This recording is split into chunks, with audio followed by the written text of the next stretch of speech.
सरकार बहुत सख्त है इसको लेकर, कानून भी सख्त है, कोशिश भी हो रही है कि ना हो, लेकिन बार बार इस तरीके के बयान भी आ रहे हैं कि साहब सामूहिक धर्म परिवर्तन कराएंगे। और ये आंकड़ा अगर आप जाएंगे तो ये आंकड़ा रुक नहीं रहा है। इतनी अवेयरनेस होने के बाद भी, एक पॉलिटिकल विल होने के बाद भी हर दिन ये स्टोरीज आती है, एक नहीं पांच पांच आती है कि साहब धर्म परिवर्तन कराया गया। राकेश जी, सबसे पहले तो ये दुर्भाग्यपूर्ण है कि हमारे इस देश में सनातनियों को ही उसका निशाना बनाया जा रहा है, हिंदुओं को ही उसका निशाना बनाया जा रहा है। चाहे कोई भी धर्म परिवर्तन कराए, धर्म परिवर्तन करने वाला सिर्फ और सिर्फ हिंदू है। उसे धर्म परिवर्तन का निशाना, चाहे वो लड़कियों को चाहे वो लड़कों को। इसमें मैंने देखा कि सरकार ने क्या क्या प्रावधान बनाए, डरा के, धमका के, कोई भी। मैं तो उसमें इन्वॉल्व करना चाहूंगा, लोभ देकर भी, लालच देकर भी, उसकी मजबूरी का फायदा उठाकर भी अगर कोई धर्म परिवर्तन कराता है तो ये भी अपराध है। इसे भी अपराध की श्रृंखला में रखना चाहिए और श्रृंखला में रखकर उसे बाकायदा इतनी कठोर सजा होनी चाहिए कि, और हम जितना इसमें देर कर रहे हैं ना, जितना हम लोग देर कर रहे हैं, क्योंकि कुछ लोगों ने टारगेट सेट कर रखा है, उस टारगेट के चलते चलते वो इस चीज को कर रहे हैं। लेकिन हम लोग सोच रहे हैं हम कल करेंगे, हम परसों करेंगे, ये करेंगे। ये टोटली हिंदुओं के साथ कुठाराघात है। किसी भी पार्टी का नेता हो, उसे धर्म परिवर्तन करने का विरोध करना ही चाहिए। तभी अगर इस देश को भारत बने रहना देना चाहते हो तो हिंदू धर्म परिवर्तन रुकना ही चाहिए। अगर नहीं रुका तो ये हम सबके लिए बहुत रिस्की है, बहुत खतरनाक। नहीं, लेकिन देवकीनंदन जी, जब मुस्लिम धर्मगुरु माइनॉरिटीज के लीडर्स खुले में आह्वान करते हैं और कहते हैं कि नहीं साहब हम सामूहिक धर्म परिवर्तन कराने जा रहे हैं, चैलेंज के साथ कहते हैं, कोई कार्रवाई नहीं हो रही।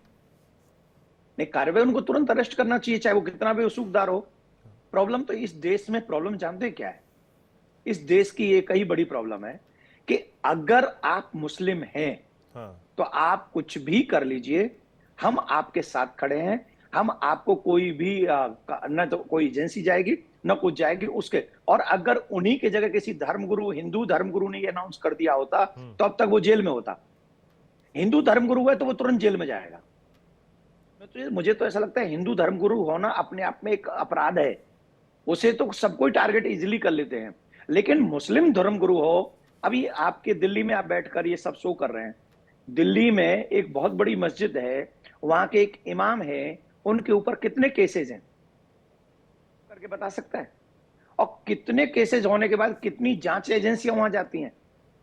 क्यों नहीं जाती हैं? क्योंकि वो मुस्लिम धर्मगुरु है। अगर वो हिंदू धर्मगुरु होते तो अब सिर्फ एक केस लगना चाहिए हिंदू धर्मगुरु पे, लग जाए, फ्रॉड लग जाए, फेक लग जाए, कैसा भी लग जाए, उसे सीधे जेल में डाल दो। क्यों? क्योंकि उसका गुनाह है, वो हिंदू धर्मगुरु है। और मुझे लगता है हिंदू धर्मगुरु होना गुनाह है। और फिर भी जो लोग ऐसे अनाउंस करते हैं उनको सख्त सजा होनी चाहिए।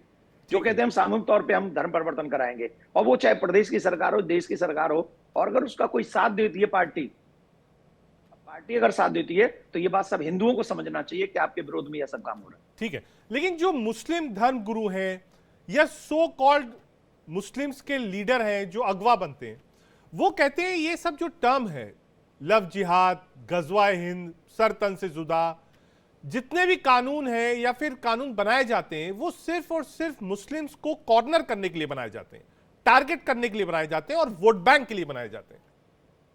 अभी लखनऊ में एफआईआर किसके लिए हुई है? मेरे कहने से हुई है। वहां पर सबूत नहीं मिले। सर तन से जुदा, कन्हैया लाल का सर क्या जुदा नहीं हुआ? नहीं हुआ।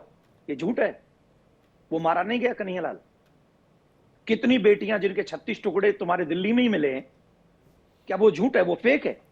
मतलब अगर मेरे सनातनी बच्चे मर जाएं, सनातनी कन्हैया लाल का सर कट जाए, और सनातनी बच्चों के साथ चाहे लखनऊ में धर्म परिवर्तन के नाम पे फ्रॉड हो रहा हो, कुछ भी हो रहा हो, अगर तुम हिंदू हो तो तुम्हारे सब चीजें बुराई, मतलब बेकार हैं, झूठी हैं। ये ऐसा कहना चाह रहे हैं आप लोग मीडिया वाले?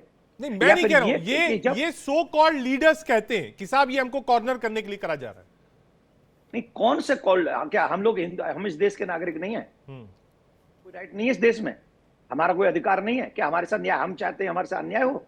क्या इस देश के जो ऐसे तथाकथित पक्षधर लोग हैं, मैं उनसे जानना चाहता हूं कि आप ये चाहते हो 100 करोड़ हिंदुओं के साथ बुरा व्यवहार होना चाहिए और इनकी कोई बात सुनवाई नहीं होनी चाहिए? ये कहना चाहते हैं आप लोग?